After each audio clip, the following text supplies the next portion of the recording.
بسم اللہ الرحمن الرحیم۔ مسلمان نرغے سے نکل کر گھاٹی میں قرار پذیر ہو چکے تھے تو ان میں اور مشرکین میں بعض ہلکی اور انفرادی جھڑپیں ہوئیں، لیکن مشرکین کو آگے بڑھنے اور مقابلہ کرنے کی جرأت نہ ہوئی، بلکہ وہ میدان میں تھوڑی ہی دیر باقی رہے اور اس دوران میں مقتولین کا مسئلہ کرتے رہے، یعنی ان کے کان، ناک اور شرمگاہیں کاٹ ڈالیں اور پیٹ چاک کر دیے۔ ہند بنت عتبہ نے حضرت حمزہ رضی اللہ عنہ کا پیٹ چاک کر کے ان کا کلیجہ نکالا اور اس کو چبایا، لیکن نگل نہ سکی، اس لیے پھینک دیا اور کان، ناک وغیرہ کے ہار اور پازیب بنائے۔ ادھر ابی بن خلف نے بڑے گھمنڈ کے ساتھ گھاٹی کا رخ کیا۔ اس کا دعویٰ تھا کہ وہ رسول اللہ صلی اللہ علیہ وسلم کو قتل کرے گا، لیکن اس کے برعکس رسول اللہ صلی اللہ علیہ وسلم نے اس کو خود اور زرہ کے درمیان حلق کے پاس ایک چھوٹے سے نیزے سے ایسی ضرب لگائی کہ وہ اپنے گھوڑے پر کئی بار لڑھک گیا اور بیل کی طرح چنگھاڑتا ہوا قریش کے پاس پلٹا، پھر واپسی میں مکہ کے قریب مقام صرف پہنچ کر مر گیا۔ اس کے بعد قریش کے چند آدمی آئے، ان کی قیادت ابو سفیان اور خالد بن ولید کر رہے تھے۔ یہ پہاڑ کے بعض اطراف میں چڑھ گئے۔ حضرت عمر بن خطاب رضی اللہ عنہ اور مہاجرین کی ایک جماعت نے لڑ کر انہیں پہاڑ سے نیچے اتار دیا۔ بعض روایات سے معلوم ہوتا ہے کہ حضرت سعد بن ابی وقاص رضی اللہ عنہ نے تیر مار کر ان کے 3 آدمی قتل بھی کیے۔ اس طرح مشرکین کے مقتولین کی کل تعداد 22 اور کہا جاتا ہے 37 ہوئی، جبکہ مسلمانوں کے 70 آدمی کام آئے، 49 خزرج کے اور 24 اوس کے اور 4 مہاجرین کے۔ ان کے علاوہ ایک یہودی بھی مارا گیا۔ بعض اقوال اس سے مختلف بھی ہیں۔ ابو سفیان اور خالد بن ولید نے آخری ناکام کوشش کے بعد مکہ واپسی کی تیاری شروع کر دی۔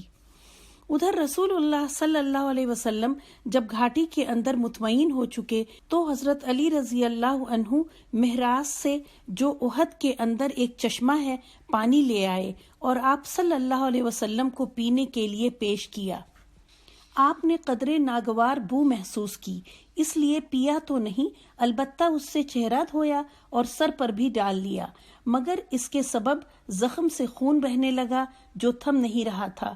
لہذا حضرت فاطمہ رضی اللہ عنہا نے چٹائی کا ایک ٹکڑا جلا کر اس پر راکھ چپکا دی اور خون تھم گیا۔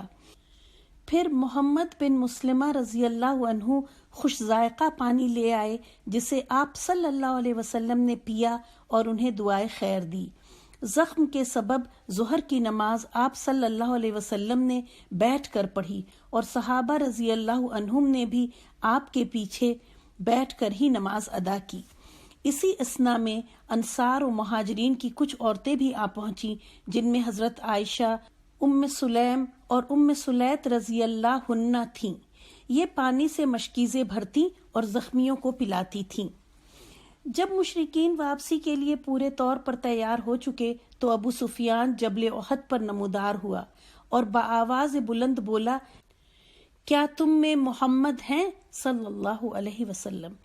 کسی نے کوئی جواب نہ دیا۔ اس نے پھر کہا، کیا تم میں ابو قحافہ کے بیٹے ابو بکر ہیں رضی اللہ عنہ؟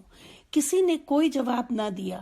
اس نے پھر کہا، کیا تم میں عمر بن خطاب ہیں رضی اللہ عنہ؟ اب بھی کسی نے جواب نہ دیا۔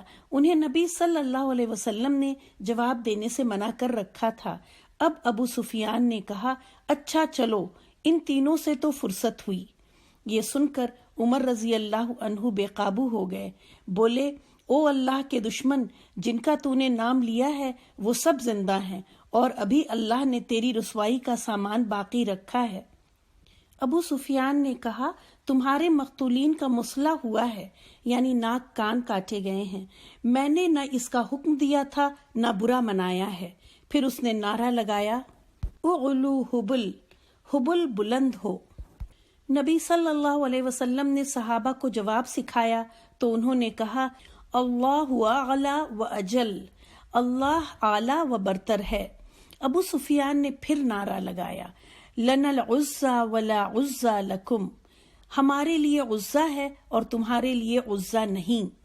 نبی صلی اللہ علیہ وسلم نے پھر جواب سکھایا اور صحابہ کرام نے کہا اللہ مولانا ولا مولا لکم، اللہ ہمارا مولا ہے اور تمہارا کوئی مولا نہیں۔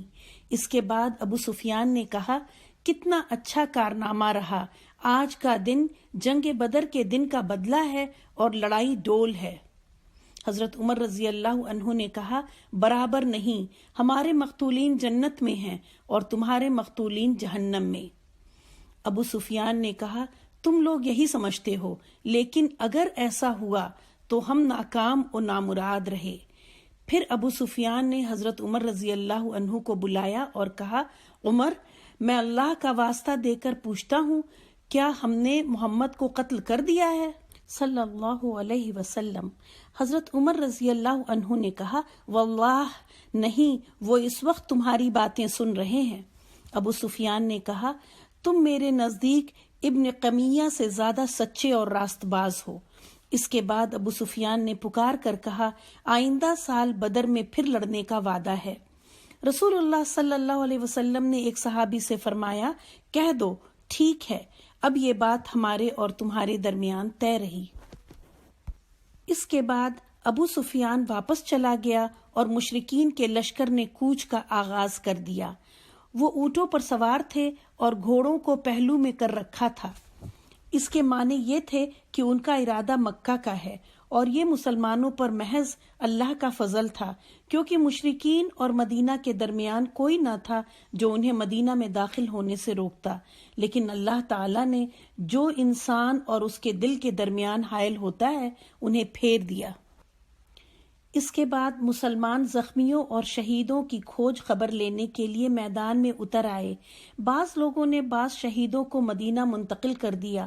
آپ صلی اللہ علیہ وسلم نے حکم دیا کہ انہیں ان کی شہادت گاہوں میں واپس لایا جائے اور سارے شہداء کو غسل اور نماز جنازہ کے بغیر ان کے کپڑوں ہی میں دفن کر دیا جائے۔ آپ نے 2 اور 3 شہیدوں کو ایک ہی قبر کے اندر دفن کیا اور بسا اوقات 2 شہیدوں کو ایک ہی کپڑے کے اندر جمع فرمایا اور درمیان میں اذخر گھاس ڈال دی، اور لحد میں اس شخص کو آگے کیا جسے قرآن زیادہ یاد تھا۔ فرمایا انا شہید علی ہؤلاء یوم القیامہ، میں ان لوگوں کے بارے میں قیامت کے روز گواہی دوں گا۔ لوگوں نے حنظلہ بن ابو عامر رضی اللہ عنہ کی لاش اس حالت میں پائی کہ وہ زمین سے اوپر تھی اور اس سے پانی ٹپک رہا تھا۔ نبی صلی اللہ علیہ وسلم نے فرمایا ان الملائکۃ تغسلہ، فرشتے انہیں غسل دے رہے ہیں۔ حنظلہ رضی اللہ عنہ کا واقعہ یہ تھا کہ انہوں نے ابھی نئی شادی کی تھی اور بیوی کے ساتھ ہی تھے کہ جنگ کی پکار پڑ گئی۔ وہ بیوی کو چھوڑ کر سیدھے میدان جنگ میں آ گئے اور پھر حالت جنابت ہی میں لڑتے ہوئے شہید ہو گئے، لہٰذا فرشتوں نے انہیں غسل دیا اور اسی لیے وہ غسیل الملائکہ، فرشتوں کے غسل دیے ہوئے کہلاتے ہیں۔ حضرت حمزہ رضی اللہ عنہ کو اتنی چھوٹی چادر میں کفنایا گیا کہ اگر سر ڈھانکا جاتا تو پاؤں کھل جاتے تھے اور پاؤں ڈھانکے جاتے تو سر کھل جاتا تھا، چنانچہ پاؤں پر اذخر گھاس ڈال دی گئی۔ یہی صورتحال مصعب بن عمیر رضی اللہ عنہ کے ساتھ پیش آئی۔ رسول اللہ صلی اللہ علیہ وسلم اور مسلمان شہداء کے دفن اور ان کے لیے دعا سے فارغ ہو چکے تو مدینے کا رخ کیا۔ راستے میں کچھ عورتیں ملی جن کے اقارب شہید ہوئے تھے۔ نبی صلی اللہ علیہ وسلم نے انہیں تسلی دی اور ان کے لیے دعا فرمائی۔ بنو دینار کی ایک خاتون آئی جن کے شوہر، بھائی اور باپ شہید ہو گئے تھے۔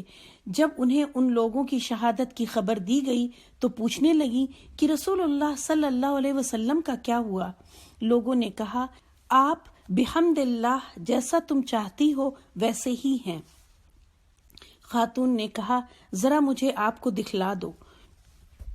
لوگوں نے انہیں اشارے سے بتلایا۔ جب ان کی نظر آپ صلی اللہ علیہ وسلم پر پڑی تو بے ساختہ پکار اٹھیں کل مصیبت بعدک جلل، کہ آپ کے بعد ہر مصیبت ہیچ ہے۔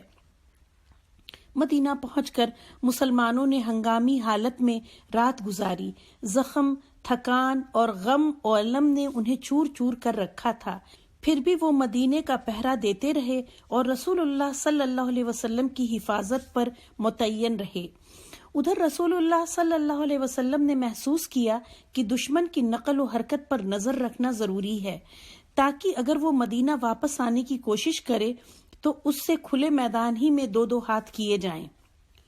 چنانچہ صبح ہوئی تو آپ صلی اللہ علیہ وسلم نے مسلمانوں میں اعلان فرمایا، دشمن سے مقابلے کے لیے چلنا ہے اور صرف وہی آدمی جا سکتا ہے جو معرکہ احد میں موجود تھا۔ لوگوں نے کہا، سمعنا وطاعتن، ہم نے بات سنی اور مانی۔ چنانچہ لوگ مدینے سے چل پڑے اور 8 میل دور حمراء الاسد پہنچ کر پڑاؤ ڈالا۔ ادھر مشرکین نے مدینے سے 36 میل دور مقام روحا پہنچ کر پڑاؤ ڈالا اور وہاں مدینہ پلٹنے کے لیے مشورہ شروع کر دیا۔ انہیں افسوس تھا کہ انہوں نے ایک بہترین موقع ہاتھ سے جانے دیا۔ اسی دوران معبد بن ابو معبد خزائی، جو رسول اللہ صلی اللہ علیہ وسلم کے خیرخواہوں میں سے تھا، حمراء الاسد میں آپ کے پاس آیا اور احد کے واقعے پر آپ سے تعزیت کی۔ آپ صلی اللہ علیہ وسلم نے اسے فرمایا، ابو سفیان سے ملو اور اس کی حوصلہ شکنی کرو۔ معبد روحا پہنچا۔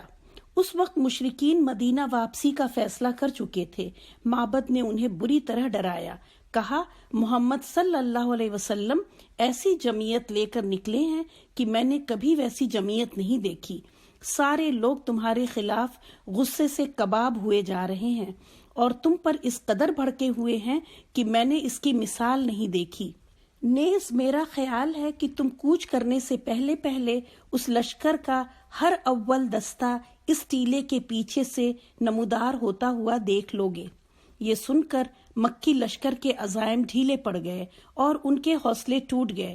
چنانچہ ابو سفیان نے صرف جوابی اعصابی جنگ پر اکتفا کیا اور ایک قافلے کو مکلف کیا کہ وہ مسلمانوں سے کہے، اعوذ باللہ من الشیطان الرجیم، ان الناس قد جمعوا لکم فاخشوہم، لوگ تمہارے خلاف جمع ہیں، ان سے ڈرو، تاکہ مسلمان اس کا تعاقب نہ کریں، اور خود وہ جلدی سے مکہ کوچ کر گیا۔